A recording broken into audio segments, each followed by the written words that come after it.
சிம்ம ராசிக்காரர்களுக்கு இந்த மாதம் 10ஆம் வீட்டின் அதிபதியான சுக்கிரன் சூரியன் மற்றும் குருவுடன் சேர்ந்து 9ஆம் வீட்டில் அமர்வார்.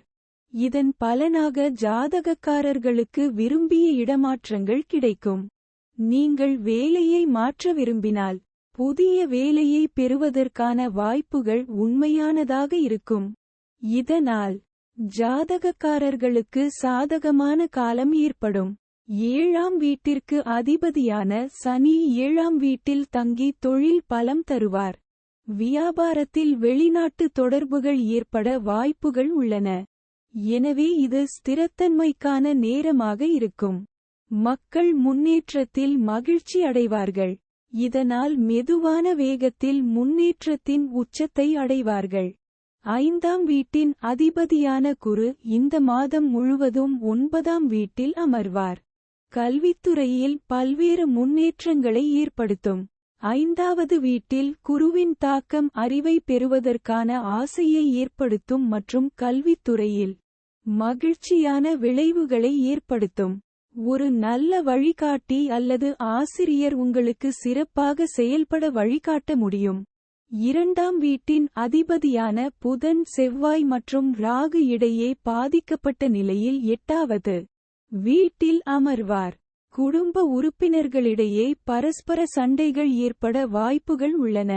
2வது வீட்டில் கேது இருப்பது தேவையற்ற வார்த்தைகளை பேசுவதை தவிர்க்கும். வார்த்தைகளால் தவறாக புரிந்துகொள்வதற்கான வாய்ப்புகள் உள்ளன. அது குடும்பச் சூழலை கெடுக்கும். 5ஆம் வீட்டின் அதிபதியான குரு 9ஆம் வீட்டில் அமர்ந்து 5ஆம் வீட்டை பார்ப்பார். இது உங்களுக்கும் உங்கள் காதலிக்கும் இடையே நல்லிணக்கத்தை ஏற்படுத்தும். உங்கள் காதல் வாழ்க்கையில் சிறந்த முடிவுகளுக்கு நீங்கள் ஒருவருக்கொருவர் முக்கியத்துவம் கொடுப்பீர்கள். வாழ்க்கை துணை அளவிடப்பட்ட வழியில் தொடர்பு கொள்வார். இதனால் நடத்தை நேர்மறையானதாக இருக்கும். ஆனால் 8ஆம் வீட்டில் ராகு மற்றும் செவ்வாய் இருப்பதால் கசப்பு மற்றும் கோபம் ஏற்படலாம் மற்றும் புதன் அதனுடன் சேர்ந்து இருக்கும். வாழ்க்கை துணையின் பேச்சில் சிக்கல்கள் ஏற்படலாம். இதனால் கூட்டாளர்களிடையே பல்வேறு வகையான சண்டைகள் ஏற்படலாம். விவாதம் அதிகரிப்பதை கட்டுப்படுத்துவதும் கூட்டாளியின் ஆரோக்கியத்தில் சரியான கவனிப்பு எடுப்பதும். 8ஆம் இடத்தில் ராகு செவ்வாய் புதன் பெயர்ச்சிப்பதால் ஜாதகக்காரர் பல்வேறு பொருளாதார சவால்கள் ஏற்படும்.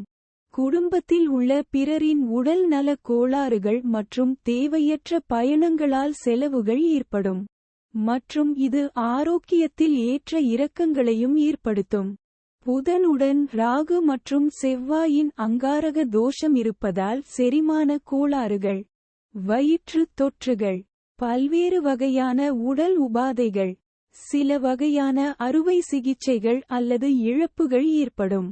விபத்துகள் ஏற்பட வாய்ப்புகள் உள்ளதால் பாதுகாப்பாக உங்கள் வாகனங்கள் ஓட்டிச் செல்லுங்கள் மற்றும் ஒருவரிடம் கடன் கேட்டு வாகனம் ஓட்டுவதை தவிர்க்கவும்.